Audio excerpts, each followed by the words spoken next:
And Michael Hellickson here with Club Wealth. We are getting started here. We have got my good friend Sam Khorramian is on the line with us. Sam is the owner of Big Block Realty. He is the freaking man. Let me tell you, one of Inc. 500's top, what is it, top 26 fastest growing company? Yeah, we're number 26. Number 26. Unfreaking believable, man. He's got the Inc. 500 top 26 fastest growing company on the planet is Sam's company. I'm freaking excited about that. That's very awesome. And so today, Sam's going to be talking about how to sell a lot of homes without spending a lot of money. So that's pretty exciting stuff. So Sam, why don't you go ahead and just introduce yourself and tell us what we're going to be learning today. Awesome. Well, let me start by saying thank you so much for having me on. I've been fortunate enough to know you for several years now, and I'm just so impressed with the amount of people you're hearing. I'm always seeing a ton of testimonials coming through on Facebook. Some of our agents are working with you, and they love it. So I'm honored to be here, and thanks for letting me share this hour or so with you. Hey, my pleasure, man. The honor's mine. Seriously, I can't believe that we were able to get, Mr. Inc. 26 out of 3 billion people in the world on the call. It's crazy, man. I love hearing it. So as much as you want to say that, go and say it. That's cool. Well, let's do this, man. I'm excited. I want to hear what you have to say. Let's jump right into this because here's the thing. By the way, the reason we're doing this webinar, you guys, we've got this series of webinars that we've been doing to encourage people to listen in, learn a bunch of stuff, and to kind of get a sneak peek on what you guys are going to be hearing and learning at the Club Wealth Business Strategy Mastermind Conference in Anaheim, California on the 9th, 10th, and 11th of November.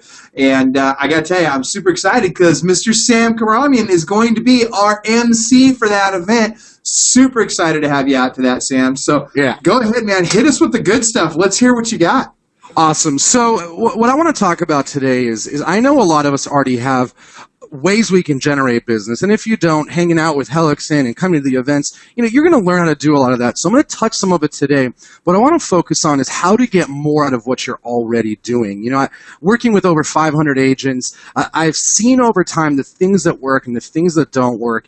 And I've always asked myself for the past few years, Mike, and I know you can appreciate this working with so many agents, is, what's the difference between the people that really win at a high level and those that don't? Why are people taking all the listings and doing all the deals when the other agents are just struggling? So I've really wanted to focus on that a lot lately. And I put together a little presentation for our agents on this, and I'm happy to share it with you today. But before we dive in, let me just tell you a little bit about myself. So I'm Sam Khorramian. I am the co-founder and CEO of Big Block Realty. We started the company about 4.5 years ago, and we have over 550 agents in less than 5 years. And as Mike was just saying, also we're going to do $1 billion in sales this year, which is just a crazy thing to think about. As Mike said, we just hit the Inc. 500. We're actually the 26th fastest growing company, private company in the U.S., the number 2 fastest growing real estate company, and the number 1 fastest growing real estate brokerage. And a lot of the things that I'm going to talk to you about today are the same systems and strategies and things that we've implemented into our business to help us reach the success that we've had. So I hope that you have your pen and paper ready and ready to kind of learn what you can do to get the most of the things you're already doing. And what I want to talk about today is the critical points that we must incorporate in our businesses. See, the reality of real estate is this: selling real estate in high volume is actually really simple. It's a simple business, but it's not easy. It's about making your prospect feel comfortable and confident that you're the person to hire for the job. I always say that your client actually believes that since you have a license, you already know what to do. They believe that you are already qualified for the job. They're not wondering if you know what to do. They're trying to find the person that makes them feel comfortable and confident that that's the agent to hire. So the number one thing that I want to start with here is something that we've all heard about before, which is mindset. Now, I know that some of you might be thinking, we didn't jump on the webinar to get motivated with mindset. But what I have found after working with hundreds of agents and closing thousands of transactions is mindset is really the beginning of doing all the things that it takes to reach your goals. And I don't want to take a few minutes to convince you that mindset is important. I'd rather give you a couple of thoughts to help you expand the power of the mindset and really understand the impact that it makes on your life and on your business. So the first thing I want to talk about is the idea that we need to look past our current position. What I mean to you, or by that, is this. And Mike, I'm sure you hear this as well. A lot of times I've talked to agents and they say, Sam, I need help. I got to figure out how to pay the bills. I got to figure out how to make the mortgage. And as much as we all know that that's important, the reality mindset is about thinking past your goals. So what I mean by that is this. If all you're doing is, is waking up and thinking about what it's going to take to pay your bills, pay the payment on your Camry payment, you're going to take different actions and do different steps than someone that's waking up and thinking about, how do I get a Rolls Royce? How am I going to buy my beachfront house? How am I going to put my parents into a paid off home for retirement? See, mindset is about thinking past your current position and setting such big goals that they excite you to get up and do the things that you don't want to do. See, the reality is you have to be a little bit of crazy. What I mean by that is a special type of crazy. Most of us are not born naturally inspired to jump out of bed and do the things that we need to do to grow our business. For instance, most of us don't want to jump up and get out of bed to start prospecting for 3 or 4 hours a day. But the reality is that those of us that are that special type of crazy that actually want to do that, the business becomes easier for them. But those of us that aren't born that special type of crazy, we have to make ourselves crazy. And the way that I do that is I have crazy obscene goals. You know, if you have been around or hang around me, you'll understand that I spend a lot of my time thinking about the things that I want to achieve. Because look, when I think about buying a Rolls Royce, which is one of my big goals, that gets me a lot more excited than sitting on the couch and not doing what I'm supposed to do. So the idea of mindset is to make you that type of crazy that you just can't wait to jump out of bed and you hate going to sleep because you're so inspired and motivated by the goals that you've set. See, it's in the moment of decision that your destiny is shaped. What I mean by that is this. A lot of times, every time you wake up, you face a decision. Am I going to do what I'm supposed to do today, or am I going to do what's easy? Am I going to take the path of least resistance or the path of most resistance? The reality is this. What I would love for all of you to be able to do is build triggers in your mind.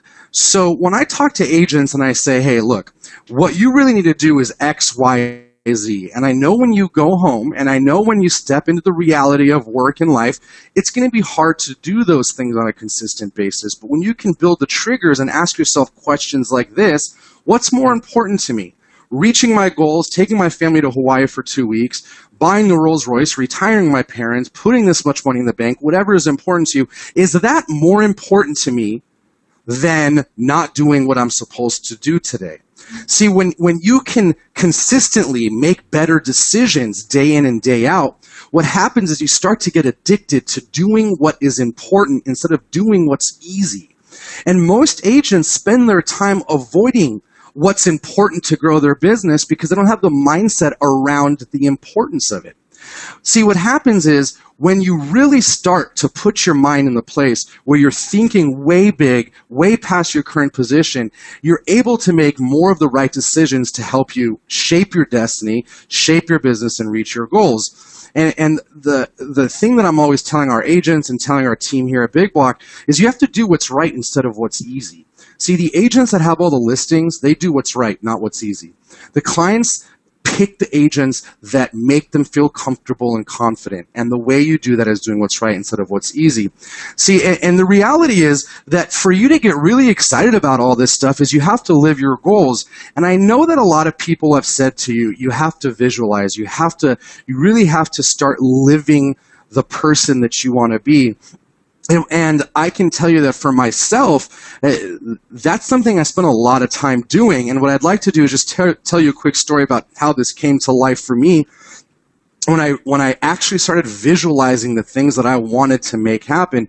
See, because look, after this mindset thing, I'm gonna show you a bunch of things that you're gonna need to do to grow your business. But you're not gonna want to do them unless you're really inspired by something way bigger than yourself, something that really gets you going. And nothing gets you more inspired by your goals than actually living them. You know, the other day I actually had a dream that I bought my new Rolls Royce. I was driving around town. I couldn't wait to tell my dad. I couldn't wait to show my wife. You know, I lived that in that moment, and I woke up and I was bummed that I didn't buy it. But I'll tell you what, it put a fire in my butt to really even get more aggressive than we already are, because it felt good to live it. And the story that I want to share with you is several years ago, I started growing my business as a real estate agent and was doing pretty well to make some money after struggling for a while, and I decided that it was time to go buy a Mercedes. So I went to the Mercedes dealership, found the car, and put in the paperwork. I was ready to buy it. As they're doing the paperwork, I decided to go get lunch, and then I get a phone call from the sales rep saying that I don't qualify and they can't find a bank that will lease me this car. Do I have anybody else that will help co-sign this, that, and the other? Needless to say, I left the dealership without the Mercedes that day, and I was really bummed. I was defeated.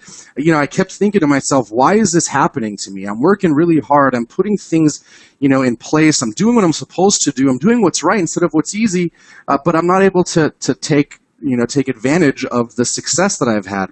So fast forward about maybe 8 months, 9 months later, I've gotten over the heartache of not getting the Mercedes, and I start visualizing myself in this crazy black sports car.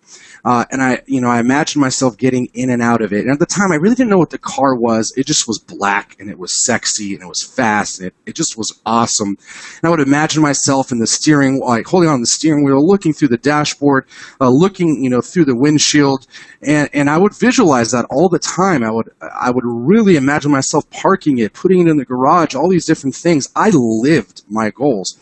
And then a few months later, I decided to stop at a Porsche dealership because, and I do that all the time, I'm always stopping at dealerships and slobbering over cars I don't own yet. And this was just a regular routine, but this time for me was different. I left the dealership that day with a brand new Porsche Panamera, which just a few months before that, I cut out of a magazine and I put on my vision board. And as I'm driving off the lot and I look down at the dashboard, I get the chills and almost start crying because I realize that the car that I've been visualizing for the past several months is the car that I just drove off the lot. And what I'm trying to say to you is I didn't get up that day and say, hey, I'm going to go buy this car. I didn't even know what the car was. I just knew it was black and it was fast and I loved it. And when I drove that car off the lot, I realized that I really visualized this to be. And I know it sounds a little crazy. I know it sounds a little bit gypsy, but the more I thought about that and the more I visualized it, I started to take the actions that I really needed to take. And the last thing I want to touch on in mindset, and we're going to get into some of this nuts and bolts, is you have to spend time reading and thinking. Look, Warren Buffett's business partner was interviewed, and he was asked the question, why is Warren Buffett so successful? And without even taking time to think about it, his answer was easy. He said, well, that's because Warren spends most of his day reading and thinking. Now, I'm not suggesting that you spend 7 or 5 hours a day reading or thinking, but what I am suggesting is that if one of the richest people in the world spends most of his time reading and thinking, shouldn't we be doing the same thing? So one thing that I always tell people to do is just read for 30 minutes before you go to bed. Read something motivating. Pick up a autobiography. Read successful stories of people that are just like you that have reached amazing goals. And when you go to sleep thinking about that stuff, you digest it and you live it and you have dreams about it through the night. And I have found that helps me wake up like a lion and get ready to take action on the things that I know I'm supposed to take action on. So there's really two paths that you can take when you're trying to grow a real estate business or any business. The unfortunate reality is this: the hardest path brings the highest income. The easiest path brings the lowest income. And again, that's why we have to do what's right instead of what's easy. A lot of us agents are going to get into the business and we're going to try to find the easiest way to get to a deal. And the challenge I want to share with you is the slippery slope that puts you on. See, when you do what's right instead of what's easy, when you focus on the hardest part of the business, that's when you start to make the most amount of money. So let's dive into number 2, which is developing skills. Now, the thing I want to touch on here is after several years of working with agents and trying to crack this code, I realized that the biggest difference between people that sell real estate in high volume and those that don't are the skills that they have incorporated. So what I mean by that is you are in the people and the communication business. The better you communicate, the better you're going to sell. And I want to share some sales stats with you tied to this communication because I want to give you a lot of nuts and bolts on how you can actually increase your business without having to do a lot more. So let's look at the stat right here. 80% of appointments are set while prospecting are set after the 7th to 8th close or objection handled. So what that means is a large majority of appointments that are set on lead follow-up, calling your Zillow leads, calling expireds for sale by owners. When you're doing your job, 80% of the deals that are being made, the appointments are set after the 7th to 8th close. Now, what's interesting here is my data and statistics I've read have shown that less than 10% of agents have the skills needed to handle 7 to 8 closes or objections. Now, let's put this in perspective here. So over here, we have the circle. This is the pool of 80% of appointments. 80% of these appointments are set in this, let's call circle or pool of transactions. And those are set after the agent has made 7 to 8 closes or handled those objections. But there's less than 10% of agents working in this pool. Now, on the other side, we have 20% of appointments in this way smaller pool we see on the bottom right-hand side.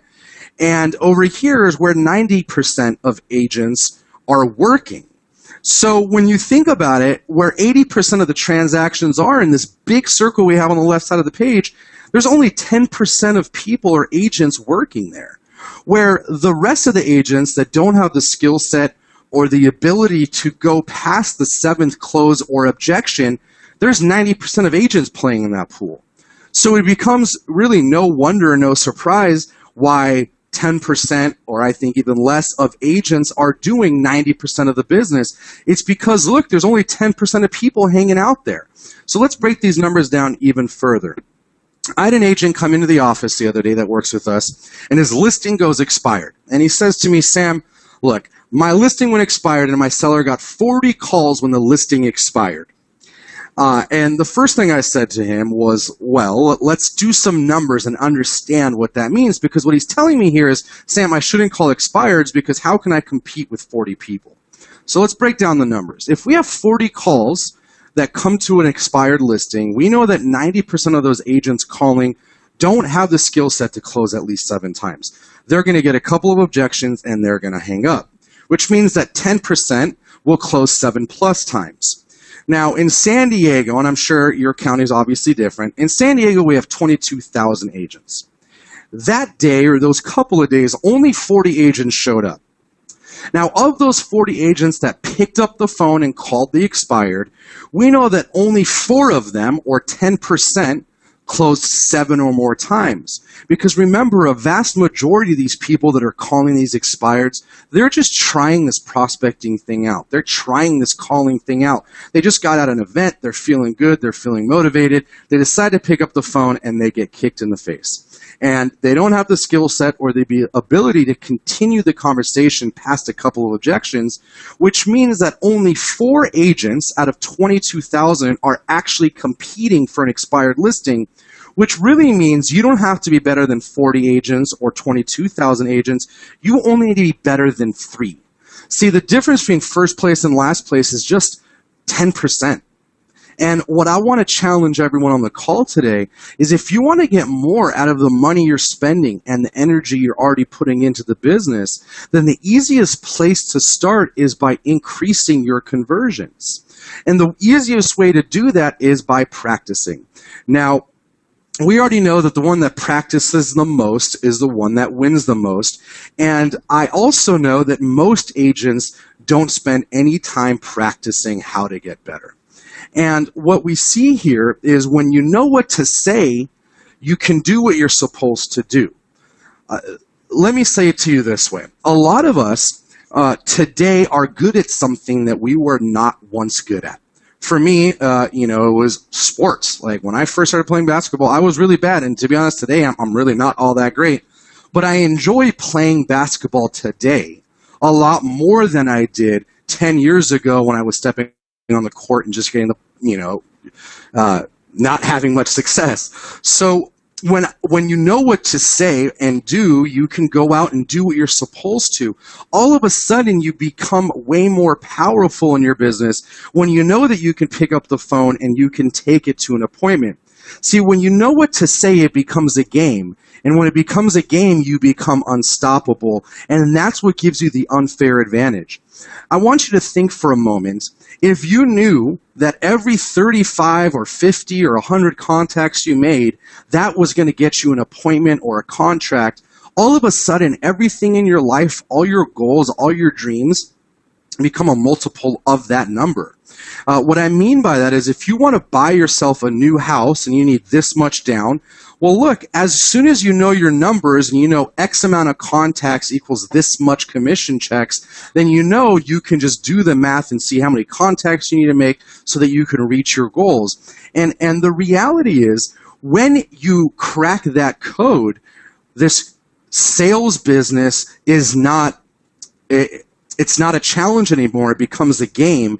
And when it becomes a game, you get addicted to showing up and playing.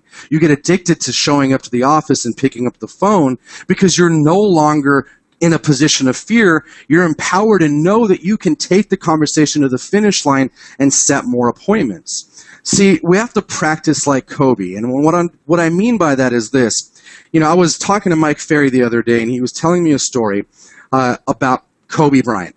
Kobe's arguably one of the best athletes and basketball players of our time. And will go down in history as one of the best basketball players to live ever.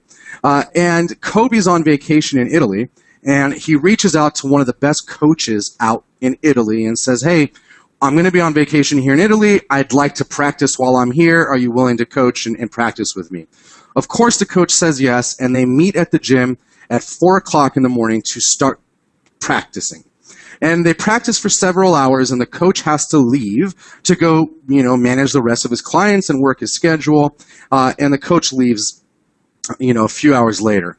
Later on that night or that afternoon, the coach comes back to the same gym to get his own practice in, and he sees that Kobe's there practicing still. And he shows up, he goes to Kobe, and he says, hey, did you just get back? And Kobe says, no, I've been here all day practicing. I've never even left. And the question I have for you is, if Kobe Bryant, he's already making tens of millions of dollars, he's already one of the best athletes in the world, if he can spend time practicing how to get better, can't we do the same, and shouldn't we? See, look at it this way. Kobe's spending hours and hours a week of practice so that he could play 4 quarters of basketball a week. He puts in way more time practicing than he does actually playing. And if you start to do the same for yourself and incorporate those things into your business, I promise you, you'll look back like I do and say, wow, how the heck did I end up number 26 on the Inc. 500? It seems a lot easier than it was supposed to be. And it's just because we practice so much. We are better than our competition because we've done things that they're not willing to do. The reality is, when you get really good, you start to understand how 1% difference 1% makes a huge difference. What I mean by that, and I'll break down the numbers for you, is in this business, we make a lot of money on a single transaction. National Association of Realtors says the average agent will close 2% of internet leads.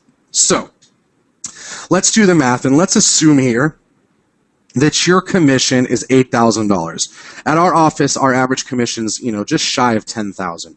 So let's say that for you, your average commission is $8,000.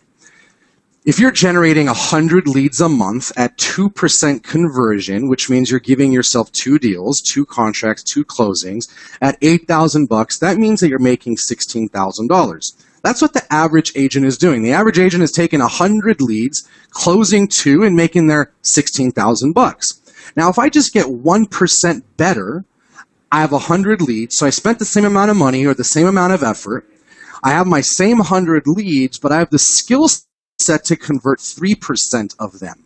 That takes me to $24,000 of income as opposed to 16, just by getting that 1% better. 1% of this business makes a huge difference. See, and when you're like a lot of our agents and get to 4%, all of a sudden you have the same 100 leads. You've spent the same money as your competition. You've spent the same time as your competition, but you're making 36,000 when they're making 16. Now, assume that you're doing this every month. You know, a lot of agents that we work with are generating well over 100 leads a month. And if they can go from 2% conversion to 4% conversion over the course of 12 months, you can see how essentially they can add another $200,000 a year, to their bottom line by simply getting better at the communication that they're having with their clients. So, my question for you is, do you have a lead problem or a conversion problem? And I already know that the answer for most of us is a conversion problem because, look, if you're already selling 30, 40, 50, or 100 houses a year, if you just increased your conversions, you would sell more. And if you're struggling to sell 10 or 12, if you increase your conversions on what you're already doing, you're going to sell more houses. Excuse me. But I'm going to hear, and I hear this all the time, but Sam, I don't want to sound like an aggressive salesperson or make people feel uncomfortable. And what I always say is you're already doing that. See, what I mean by that is this. Most agents are worried about if I start learning how to be a salesperson, I'm going to sound like this used car salesman that I don't want to be. But the question I have... I got to ask you, Sam, is that a picture of Mike Bjorkman? It might be Mike Bjorkman. I typed in Santa Clarita used car salesman, and that's what came up, so I don't know. Shout out to you, Mike. We love you, brother. Love you, brother, if you're on here. Just joking. But the thing is this. So many agents are worried about being this guy. And the question I have for you is, do you think a used car salesman is a trained sales professional? Or is it someone that's just trying to get people to buy a car, similar to you, or just trying to get people to buy real estate? See, what you're worried about being is what you're being by not increasing your skills and your sales ability so that you can talk to people and make them feel comfortable and confident that you're the person for the job. And the reality is the more that you incorporate the things I'm going to show you today, the better you're going to be. See, trained salespeople don't sound like salespeople. You have to keep your sales game strong because trained salespeople make their prospects feel comfortable and confident that they're the person to hire. See, let's look at an expired listing for a moment, or a for sale by owner, or a Zillow lead. See, they want you to be the calming force in this big process and in this transaction that they're about to go through. What I mean by that is an expired listing. Yesterday, they were looking for an offer. Yesterday, if you brought them a buyer at the right price, they would have said yes. Today, the property goes expired. They get 20, 30, 40 phone calls. And what they say, oh, no, we're not going to list. We're never going to sell again. And we're going to go through how to handle some of that. But the reality is they're just saying that because they're so beat up from the process they just went through. What they're not saying is that they're going to list again. They're just waiting for the person that makes them feel comfortable and confident that they're the person for the job because they just got burned. Or they're for sale by owner because they were burned before and they said, I'm never going to go through this again. What they don't know is that statistics say that they're going to end up listing with an agent and they are going to pick the person that makes them feel the most comfortable and confident. And that's what I want to help you do today.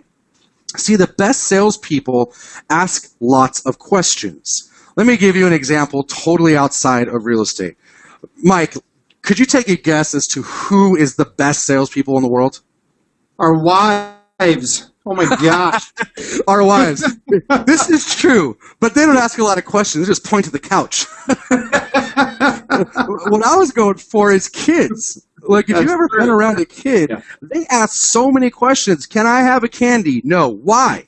Because you already had some. But I want some. Why can't I add some? Eventually, they're going to say why and ask you so many questions that eventually you're going to do what?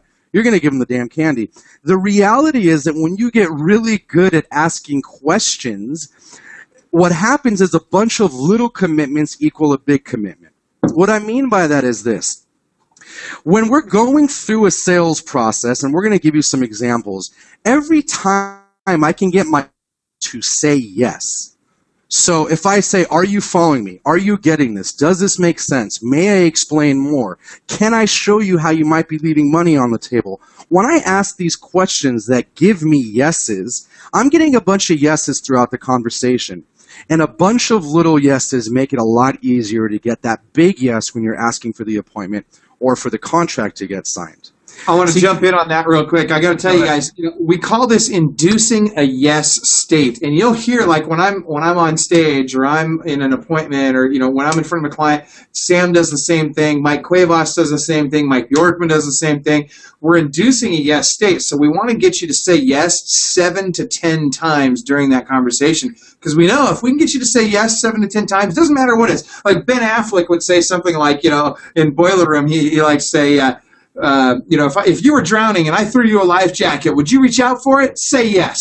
You have to get them to say yes, and it doesn't matter what the question is, because now their mind is in their subconscious mind is in the pattern of saying yes. So when you go for your close, the natural answer is yes. Absolutely. And just to touch on something you said, I don't know if you guys picked up on that, but what Hellickson just said is we got to get them to say yes 7 to 10 times so they say yes at the end. A few slides ago, what was I saying? 80% of yeses, appointments are set after the 7th or 8th close. Look, if you just simply want to sell more real estate, if you want to put more deals in the pipe, get really good at asking questions and getting a bunch of yeses, handling a bunch of objections, so that when you ask for the appointment, they feel comfortable and confident that you're the person they should say yes to. The other thing that questions do is they give you clues. So when you're talking to your client and you ask the right questions, such as, I completely understand you want to sell your house and you're going to keep it off the market, but let me ask you this. When your home was on the market, if it did sell, where did you plan on going next? Well, we plan on going to Texas to be with our grandkids. Awesome. You plan on going to Texas to be with your grandkids. How soon did you want to be there? All of a sudden, I'm asking them questions that give me clues. Let me tell you why that's important. Do you think that someone wants to sell their house because they're excited to go through the listing process and have a bunch of people walk through their house and deal with a bunch of paperwork and negotiate and pack and do all that stuff? Or do you think that they want to sell their house because they're headed somewhere, because they need a downside, because they have a new, kid on the way? It's the because that's getting them to list. And unless you know the because, and all you're doing is talking about how awesome you are, you can see how you're having a different conversation than the seller wants you to have. The seller's thinking, what's in it for me? Where am I going? How fast can I get there? And is this the agent that can help me do it? When you ask a lot of questions, you get a lot of clues. Questions also put you in control.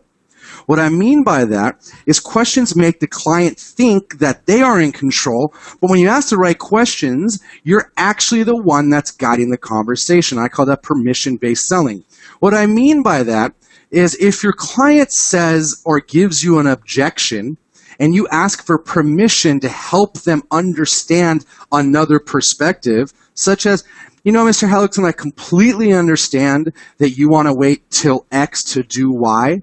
But is it okay if I help you understand the problem that might create for you? What happens here is I asked Michael, hey, I understand that you feel this way, and it's okay that you do, but is it okay if I help you look at another perspective? See, what happens here is the prospect thinks that they're giving you permission to keep the conversation going, which they are, but you're asking a question that they want to know the answer to, and more importantly, you're asking a question that puts the client in the next step of the transaction or of the conversation that you want them to go down. So remember, if you get really good at asking questions, you can get people to get on your side and get in your corner a lot easier. And the same thing happens with your kids. Let me give you another example outside of sales. I recently, about a year and a half ago, had my first kid, a baby boy named Cash. We have another one on the way, another baby girl. And I'm really into how to, I asked the doctor, how can I make a super baby? And he just laughed and said, read a lot of books. So one of the books I'm reading right now talks about the power of questions with your kids. And what I just read the other day, and it's funny how questions really they apply to all parts of life and business. What I read the other day is that, how to ask your kids questions to help them, what's the word, evolve better and get over things and do things better. And one of the examples they came up is a kid is scared of the dark. And a lot of parents might say, don't be afraid of the dark. There's nobody in the dark. There's nobody in the closet. Just get in the room and get over it. As opposed to saying, I understand that you're scared of the dark, son. Tell me, what are you afraid of? Well, I'm afraid of, I don't know what's there. So if I turn the light on, would you still be afraid? No, I wouldn't. So what you're saying to me, son, is that you're only afraid because the light is off, right? Yeah, that's what I'm saying. So nothing's changed in the room. No one's come in. No one's got out. The only thing that changed is the lights are off, right? All of a sudden, asking more questions can help your kid, help your prospect, help your client, help your relationship. It can help you take conversations further and give you the tools that you need to give the client what they want. So alongside that, we have to make sure that we're never making the prospect wrong. What I mean by that is this. Buyers are liars, and so are sellers. In other words, when you're calling an expired, they're going to give you a bunch of non-logical answers to slow the conversation down and get you to hang up. As soon as you make the client wrong, they have no desire to keep talking to you. Mm-hmm. For example, if the client says, we decided we're going to take the home off the market and we're going to wait till after the election. If you say to them, you don't want to wait till after the election. That's the worst thing you can do because of X, Y, Z. Sudden, you've made the client wrong, and no one wants to talk to someone that makes them wrong. So how do we make this transition happen so that we can get the point across without making the prospect wrong? And that's called repeating and approving. You have to repeat and approve everything, and this stuff takes practice, but let me give you a couple of examples. So your client says, I never plan to list again. You simply repeat what they say and they approve it and then ask a question. So that sounds like, you never plan on listing again. I understand. But let me ask you this. If I got you an offer at the price that you wanted 30 days from now, would you take it? Of course you would. Or we decided we're going to rent the house out instead. You're going to rent the house out instead? Awesome, good for you. Let me ask you this. And then you ask him another question. As opposed to saying, no, you don't want to rent out the house. It's the worst thing you can do in this market. You don't know what's going to happen, this, that, and the other. As opposed to just repeating what they said, approving it so that they feel like they're not saying something wrong, and then helping them look at another perspective. See, I got to jump in, Sam. Go ahead. This is so true, man. I love this. And I got to tell you, back when I was doing a lot of expireds and FSBOs and that sort of thing, I loved it when somebody would say to me, they'd say something like, I'd ask them, I'd say, so when do you plan on moving? When they drag my cold, dead body out of here. And I would always, without skipping a beat, my instant response would be, when they drag your cold, dead body out of there, fantastic. And when would that be? When would that be? Yeah. And you know what? They would laugh, I would laugh, and all of a sudden I got past that salesman's barrier, and all of a sudden I became that cool guy they wanted to have a conversation with. It's so true. You touched on a couple of things that I think are worth expanding. One is humility is everything. Like, if you can learn how to be funny is money. When you're calling expireds, oh my gosh, you're the 50th person to call. Oh my gosh, there's 22,000 agents in San Diego. Can you believe that only 50 of them are working today? Or how do you think I feel? I have to work with these agents every single day. Or, hey, I'm the 50th person to call, but I got to tell you what, Mike, I'm really excited that I got in before number 60. Make a joke of these things and keep the conversation going. And the other thing is look, step out of the sales scenario for a moment and think about, the last time you might have been in an argument with a friend or a spouse. In the moment of that, in the heated moment, really all you want is for the person on the other end to hear you and know that they see you. You just want to be heard and you want to be felt. And you want to be understood. These clients, they're upset. Their home went expired, or they opted into Zillow and they have a bunch of agents calling. They have their own reason, and that's okay. Your job is just to make them feel that you hear them, you understand them, but then be a professional and help them understand the other side. See, just like a doctor, this is somewhat related, but somewhat not. When you go to the doctor's going to ask you a lot of questions. The doctor, you're going to come and you say, oh, my belly hurts. Okay, well, my belly hurt. When does your belly hurt? Is it when you're standing, when you're sitting? Is it after you ate? Is it after you exercise? Tell me more. The doctor's going to ask you a lot of questions so they can get to the bottom of the problem and serve you the solution. And we need to do the same thing. We need to get to the objections. We need to handle the questions. We need to repeat and approve so that we can keep the conversation going. I don't know, how much time do we have, Hellickson? Are we going for 90 minutes? We got about 18 minutes left. By the way, before we move on, I want to share something though on what you were just saying, because this makes a lot of sense, and I hope people are hearing this. Through asking a lot of questions, another thing that happens is you go from being a salesperson to being a servant. And the way that happens is, think of that doctor example.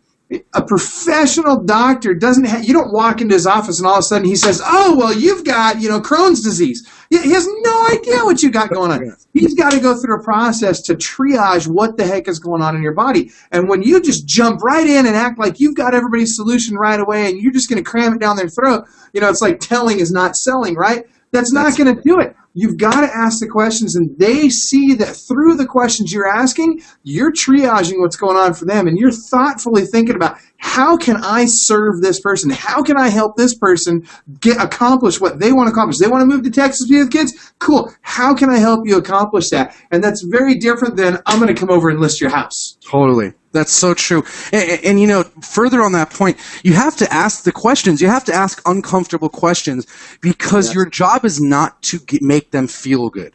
Your job is to get their home sold and make them feel comfortable and confident. See, Dr. Feelgood is in jail, because Dr. Feelgood is the doctor that Hellickson was just talking about. You come in, you say, oh, my back hurts. He says, oh, well, here's a bunch of pain pills. Get the hell out of here. Next thing you know, you're the doctor that killed Michael Jackson and you're behind bars. Dr. Feelgood goes to jail. Your job is to be the professional that gives them what they need, which is an expert that can help them sell their property and make them feel comfortable and confident. So, further to the point is, objections are just a natural step in a successful closing. What I mean by that is, you need to look for the objection. Let me break this down for you. The appointments are in the objections. I'm going to say that one more time. The appointments are in the objections. Here's an example.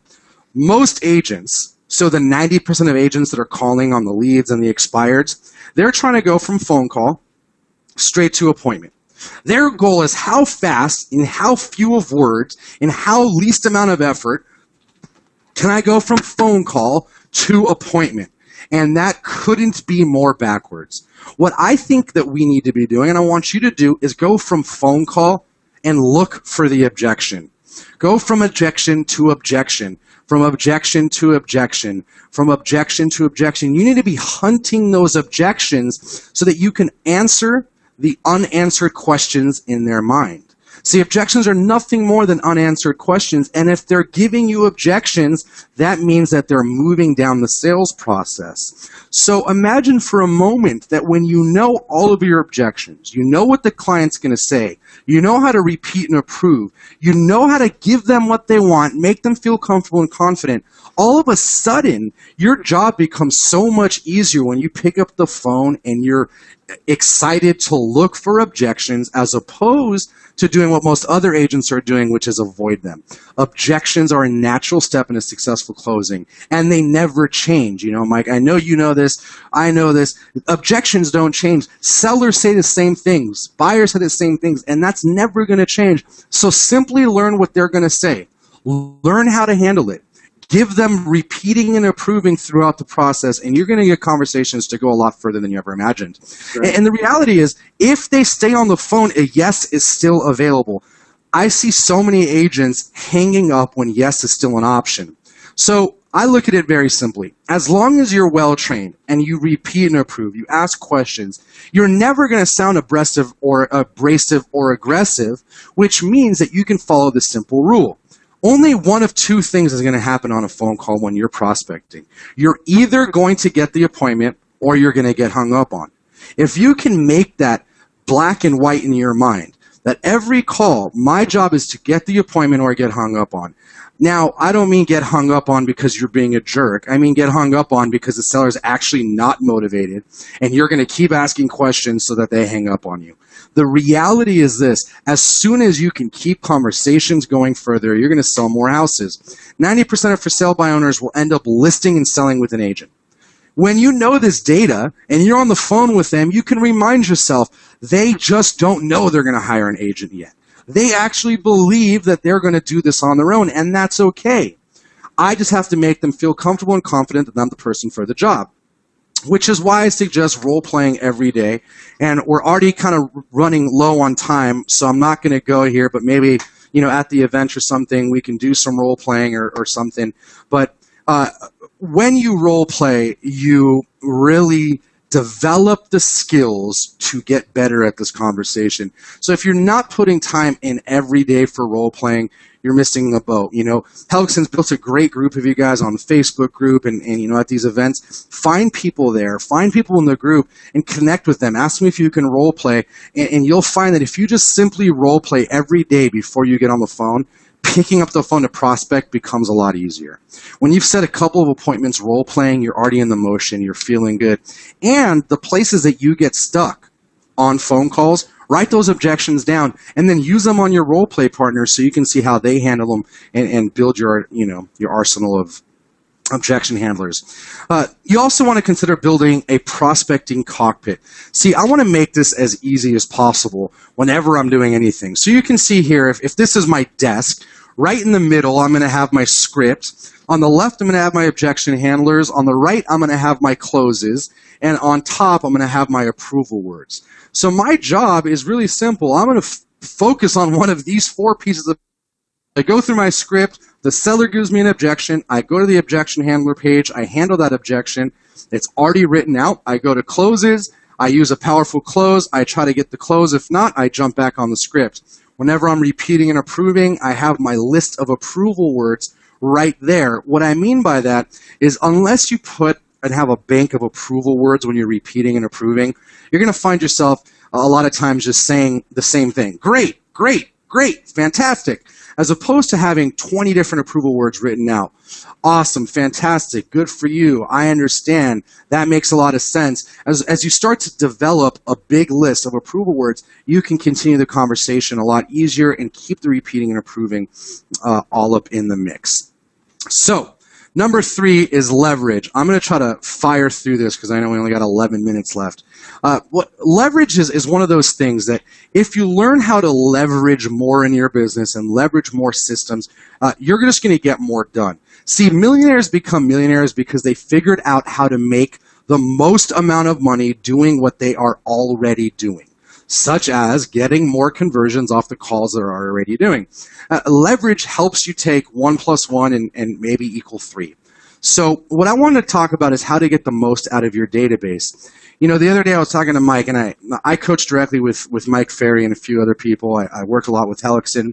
And the conversation I had with Mike was, I said, hey, you got to tell me, why are you so opposed to lead generation? Why don't you want to do that and have agents do that? And he said, more money is lost in lead follow-up and working your database than any other part of an agent's business. You're literally leaving cars, you're leaving Lamborghinis and Ferraris on the table when you don't get really good at leveraging your database and your follow-up. See, when worked properly, 10% or plus of your database can give you a deal every year. So let's break these numbers down. If I have 100 people in my database at a 10% ROI, so 10% of them give me deals every year, I got 10 deals. If I have 300 people at a 15%, 45, you see how the numbers grow. The more people you put in and the more you nurture them and love them and add value. And look, you guys see Hellickson doing this all the time. The amount of information that he's giving you, he's adding, he's in your corner, he cares, he's there. And because of that, he's built such a great following of all of you guys. And it's all about doing what's right instead of what's easy and putting people in and nurturing them properly. So let's just assume for a moment that you have 400 people in your database. Which is not a big number. All of us can get there. And you do things properly to get a 10% ROI on these 400 people. Well, that gives you 40 deals a year. Now, there's 52 weeks out of the year, which means about every 9.1 days or a week and a couple of days, you should be getting a deal by simply having 400 people in your database. So my question for you is Hellickson, actually, I'm curious if you know where I'm going to go with this. Who in your mind do you think has mastered the leverage game in the real estate space? Like what professionals in our space have mastered leverage? Team leaders. Team leaders, absolutely. No question. Team leaders have mastered leverage. Yeah. And let me give you another one. I didn't even think about team leaders. That's a good point. What I was thinking is, think about your title rep. My title rep here in San Diego is one of the top guys in the city. He does really, really well for him. And what he has mastered is leveraging agents to get them sellers. Now, you see, Ryan, my title rep, he doesn't go out and find sellers, does he? He goes out and find agents, and the agents go out and find sellers. Your sphere of influence is the same way. If you start thinking like your mortgage reps do, like your title reps do, how can I leverage my database? How can I love them and nurture them so they can help me grow my business? As soon as you start doing that, you'll see that all of a sudden your business can grow a lot easier. The question I'd like to ask you to figure out for yourself, and these I'm going to run through a few ideas to help you get more, is make a list of who in your database will give you at least one deal a year. If you can make a list of 30 people that can give you at least one deal a year, that's not a big number. Think about that. All you need is 30, 40 people that will give you one deal a year. And if you love them, nurture them, just like they want to be taken care of, take them to dinners, give them calls, love upon them. It's so easy to have a solid built-in business. You can start the year with 30 or 40 deals by simply getting a list of people that will give you at least one deal a year and taking really good care of them. So for everybody else that's not considered your A's, and your A's are going to go into this 36 touch per year sequence. And what I want to do is, we've all talked about and heard, you got to love your sphere, you got to nurture them. I want to give you a ton of ideas. And what I challenge you to do is get a piece of paper out, write these things down.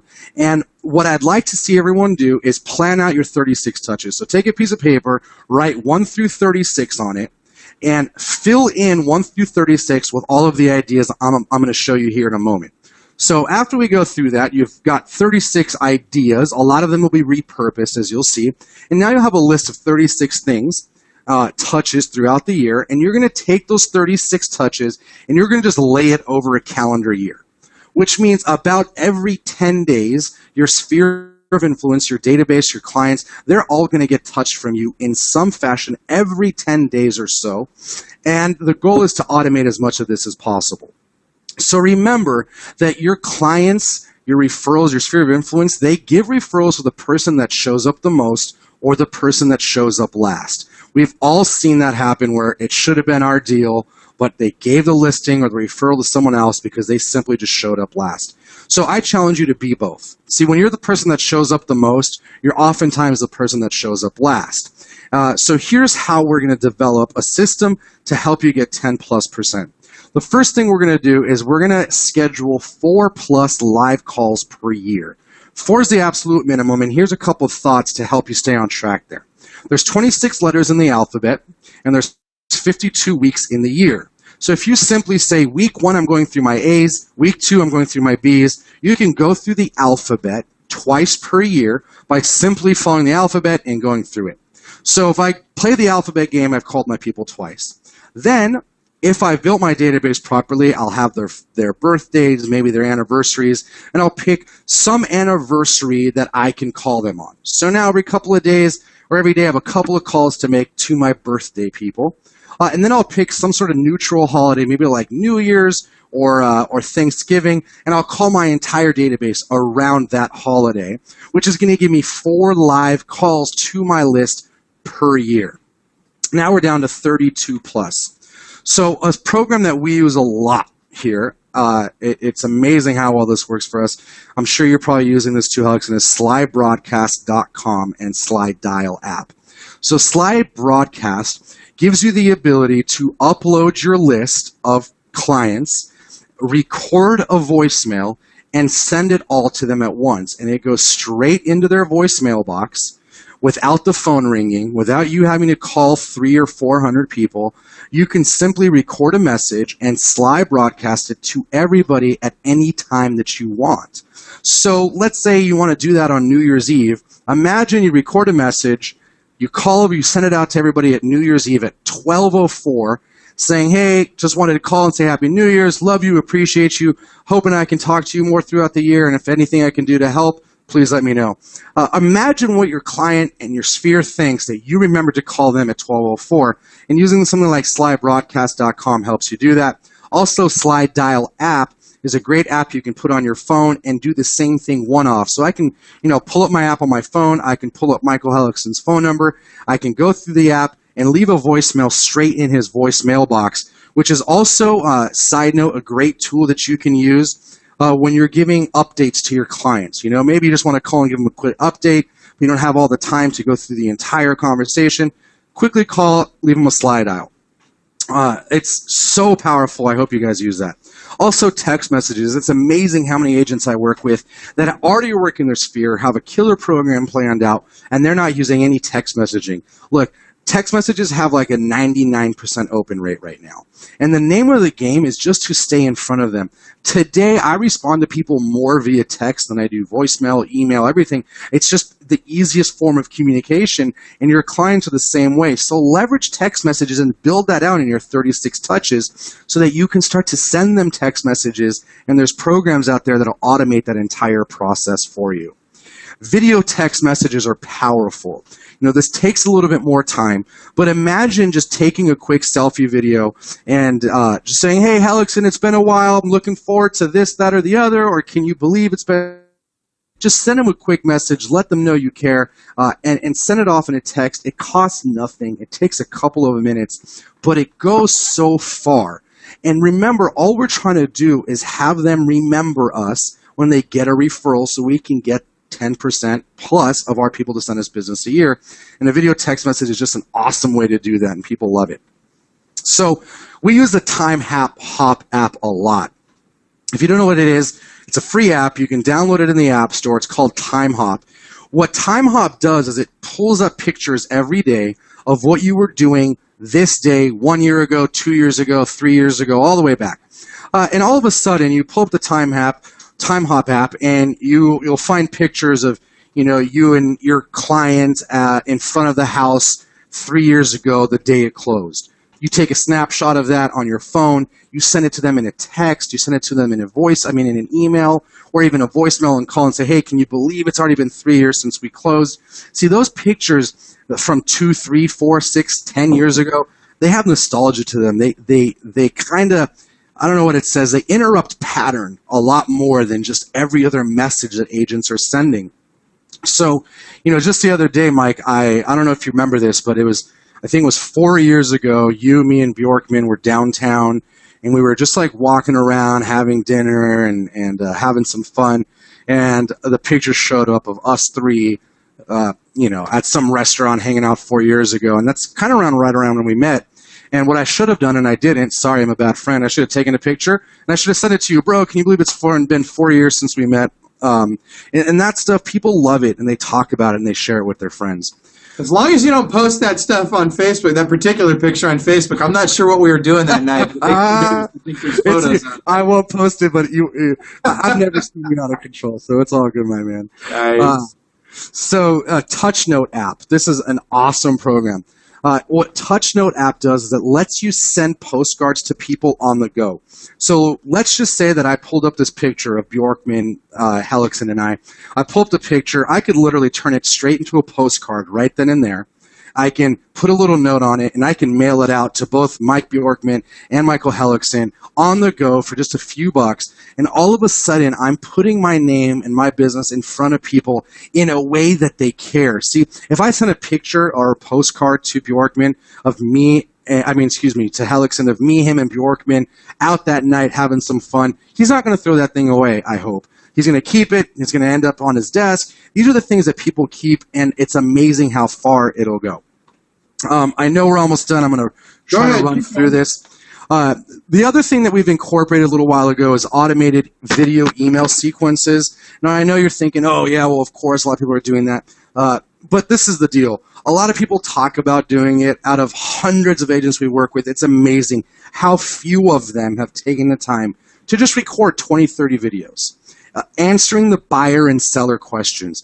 Take those 2-3 minute videos, put them into an automated email follow-up sequence, and send that out to your database. Because what happens is your stock rises in their mind when you start to give them things like this. When you answer the unanswered questions in their mind, you give them value. You're giving them service and value before you've ever even asked for anything in exchange. All of a sudden, your email sequences, what you'll start to see happening is they get shared, they get opened, they get read. Your videos start to get viewed. And the nice thing is if you take the time to shoot 20, 30, 40 videos, you can repurpose them all over your business. You can make ads out of them in Facebook. You can take them and optimize them on YouTube. You can leverage the heck out of these things. And what Oliver and I did, my business partner, is we just took 2 days out of the calendar. We blocked it off, and we sat in one day and recorded like 60 short videos. We went to Barnes & Noble. We got a book from Remax. It was like Remax Home Buying and Selling 101. And we just found articles, we made notes, we shot a quick video. So in one day, we were able to shoot 60 videos. The second day, we edited them up and got them ready in our email sequence. And now forever, we have emails and videos that we can leverage in our database and our audience so much. And the agents that have done it, one of our agents, Sammy, incorporated that to his business just 2 years ago. And he said it's the only thing he's changed, and it's almost 5 times the response and the deals that he's getting from his database. Another cool app is Hyperlapse for recording videos. In short, it's a free app, and what it does when you're walking through and there's motion in your video, it gets rid of a lot of the up and down and makes really sexy, seamless videos that you can use. Send out cards is a great thing to put into your 36-point sequence. Send out cards, you've probably already heard of it. It sends greeting cards to people that are completely customizable, and you can build out campaigns. So you can plan out 5-6 cards, plan them out for the year, put your database in, fund the campaign, and then you know that your cards are going out without you or anyone on your team having to remember to do it. So check out sendoutcards.com. I got a lot more here, Hellickson. So should we keep going, or should I save this stuff for later? No, go ahead. Let's hit a few more points before we wrap up. We still got it. Looks like pretty much everybody's still on, so let's keep going. Awesome. So movie theater day. I don't know if you've seen this people do this, or you've seen maybe your lenders do it. Man, is this powerful, and it's so cheap. You can rent an entire movie theater out for just a few $100, maybe $500, $600. You can rent out a movie theater on like a Saturday or a Sunday morning, and you can air a cartoon and fill up the entire theater, and they'll actually let you play a commercial for yourself before the movie starts. Now imagine you invite all of your past clients, your sphere, you invite them all to AMC Theater for a Saturday. You and your team are there. You're shaking hands, you're kissing babies, you're giving them a free movie. That stuff is so powerful.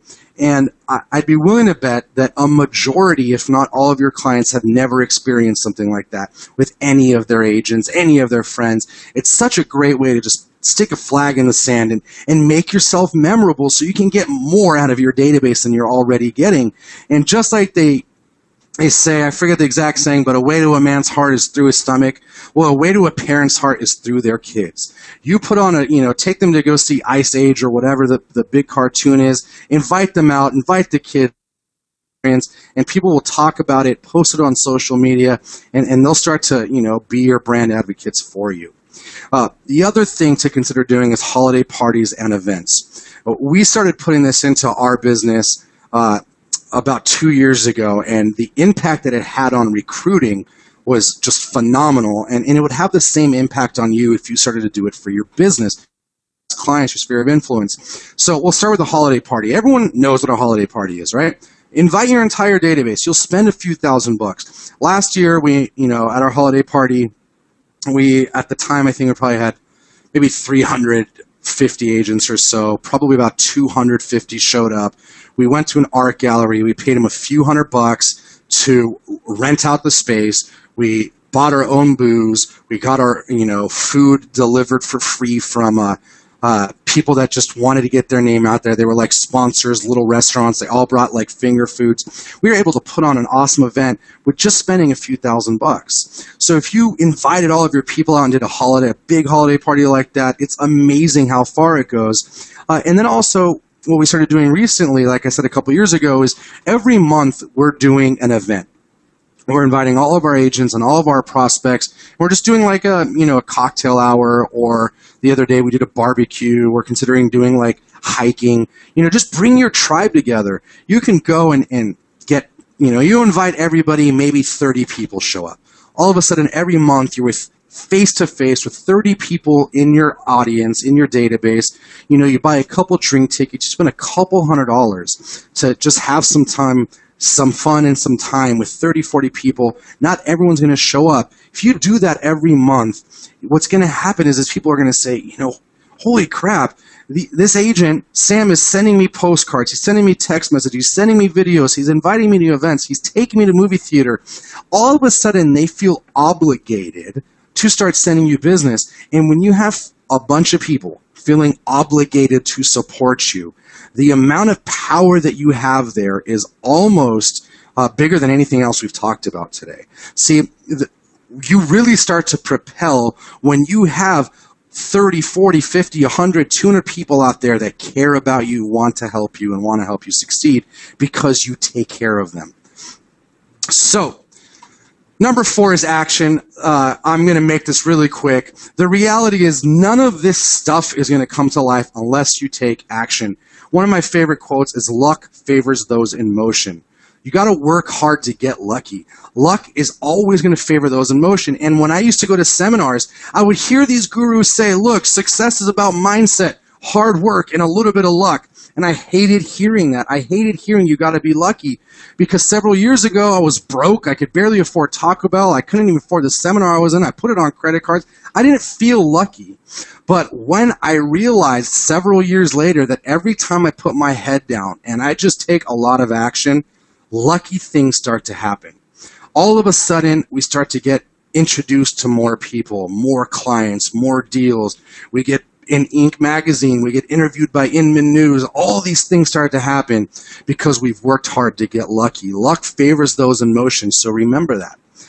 Nothing in the world moves until someone takes action on it. Nothing moves until someone takes action.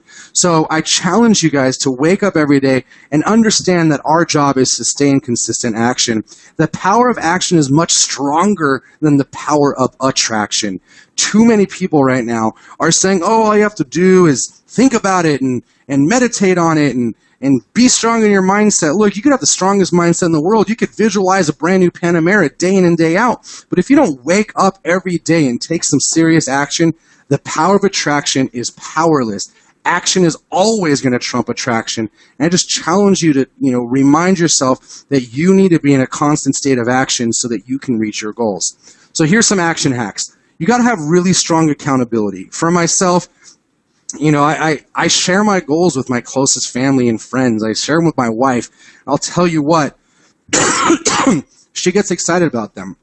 And the days that I come home early, she'll be like, hey, I thought that you were really serious about doing this, that, or the other. So you got to have really strong accountability partners. Also consider hiring a coach. Look, if you had one of Hellickson's coaches in your corner day in and day out, telling you to, what to do, what to say, holding you accountable, keeping you in the game. It's amazing how much this stuff makes a difference. So I challenge you, hire a coach. And if you're thinking to yourself, I can't afford it, the reality is you can't afford not to. The most successful people in the world have had some sort of mentors and coaches to help them out. And you also have to strengthen your mindset. I started off with this earlier. Look, today, when my coach tells me to do something I don't want to do, I don't care, I do it. Why? Because I'm way more committed to the outcome. I'm way more committed to the Rolls Royce, to the beachfront houses, to, paying off my parents' mortgage, to donating $1 million to charity. I'm way more committed to those things than I am to just sitting on the couch and having Cheetos, right? When you get really strong in your mindset, you take actions you wouldn't normally take. And remember that action changes things. If you want to change your life, if you want to change your pipeline, if you want to change your bank account, you simply have to take action on the things that you're avoiding. And when you do them day in and day out, you start to build a habit around them.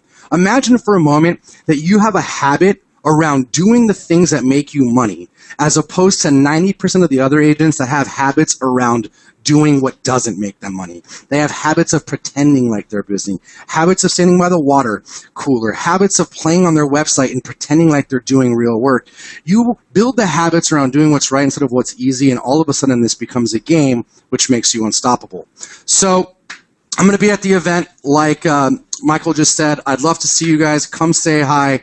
And if you haven't registered yet, I strongly encourage you to come. The group of people that are being put together for this, Hellickson's done a great job of just bringing some of who I consider the most powerful trainers in our space. And I'll tell you that without a shadow of a doubt, people always ask me, how did you do this? How did this happen? What did you do right? What did you do wrong?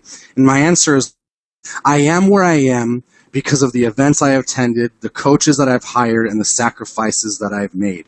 And I promise you that if you attend more events like this, you're going to be given the tools, the power, the mindset, the encouragement, the motivation to do what you're supposed to do every day instead of taking the path of least resistance. The last thing I want to touch on is there is no such thing as balance. There's only sacrifices. What I mean by that is this: if you're searching for that balance, I don't think you're ever going to find it. What I do think you'll find is getting comfortable with sacrifice. What I mean by that is this: I want to be a really good dad, and I am. And I want to be a really good business person, and I am. And I'm raising a great son, and I've built a great business. But sometimes when I'm being a dad, I have to sacrifice being a business person. And other times when I'm being a really good business person, that means I have to sacrifice being a good dad. For example, my son's first birthday, I couldn't be there. I had to be out of town for an event. Most people, might get uncomfortable with that, but the reality is it's called sacrifice. If I miss his birthday, I can make it up so much better in other places. And now I'm not suggesting go miss your kids' birthdays and do a bunch of, sacrifice all the things that matter, but I am saying this. Once you get comfortable with the word sacrifice and understand that sometimes you sacrifice this to grow that, and other times you sacrifice this to service this. And when you get comfortable with sacrifice, all of a sudden, all the goals you ever had, all the action you want to take become a lot easier to do that. So with that said, if you have any questions, I love answering them. Come to the event, come say hi, and I appreciate you guys spending some time with me.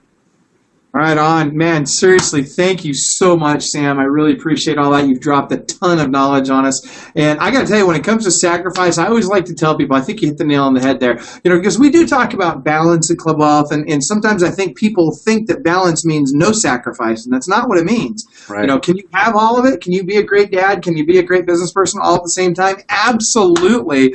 Yep. When I was killing it and doing, 100 plus transactions a month, I was literally working 12 days a month. But to get there required sacrifice. And here's the phrase that I want you guys to remember. I want you to think about this.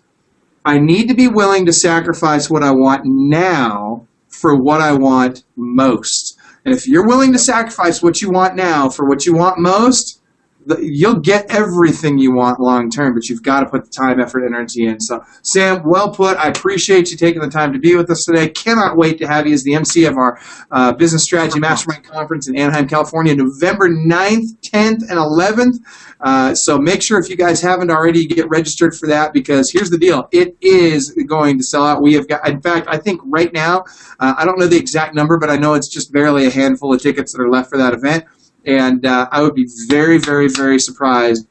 Next 5 to 6 days, that thing is not completely sold out. So, yeah, and I know the hotel is actually. Anything to do with it. What's that? I said as soon as I send it out to our agents, we'll sell it out. So you better get on it. I love it. Well, I'm glad to hear it. And tell your agents they need to find somebody close by, because I think the hotel is already sold out. They're going to have to be at a hotel right next door in order to get in this thing. That's how crazy it's been. We've had a ton more response than we thought we were going to get on this thing. We actually originally sold the event out in the first week, and we had to go back to the hotel for more space at the hotel. So Oh yeah, we're super glad that we were able to get it, but we can't get any more space from him now. So come on out, see Sam, get to know him, meet him face to face, sit down with him, buy him lunch, whatever. But spend some time with him and learn from him and all the other great guys that are going to be there. Everybody, I appreciate you being on today. You hear me say this after virtually every broadcast we do. I want you to think about this because I truly mean it. Inside each and every one of you, there is a world-class beast dying to get out. You got to unleash that beast. Only you can do it. And you're not going to do it through just attraction. Like Sam says, action trumps attraction all day long. So get out there, take some action, and go be that world-class beast that we know you are.